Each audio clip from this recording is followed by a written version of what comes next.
traders, FX Pip Collector here. Today is Friday, December 8th, and I'm going to be analyzing the Aussie US dollar starting on the monthly, working my way down to that 1 hour time frame.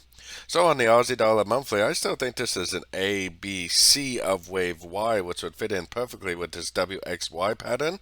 I think it's going to go up to the 161.8% Fibonacci extension of wave A, projected out the bottom of wave B, to finish off what I believe is a wave C of wave Y, which I think will go up and take out these previous highs for the wave W. So let's take a look at that on the weekly time frame. On the weekly time frame, I think this first move up is an A. I think this is a WXY of wave B.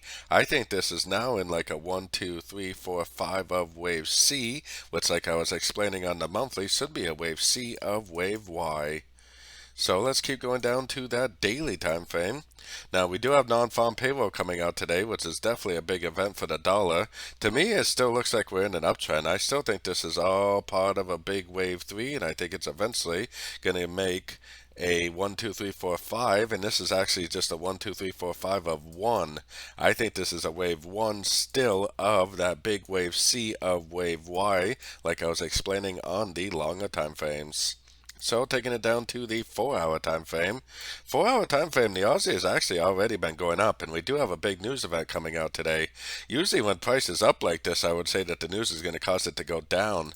But it does look to me like the dollar is more likely to go down, and this move up is more of an Aussie move than anything. So I think that most likely this is going to end up continuing the uptrend, all part of that big wave 3 I was showing on the daily time frame.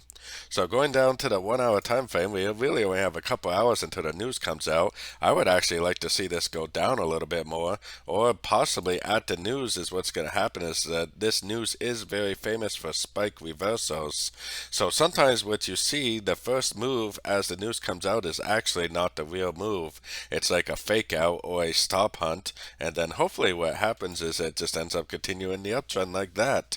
I am definitely very, very bullish on the longer time frames, which is why I do think this news event is most likely going to cause this to continue the uptrend, which I still think is a wave 1 of wave C, which this wave C should be a wave C of wave Y, like I was showing on the monthly and the weekly time frames.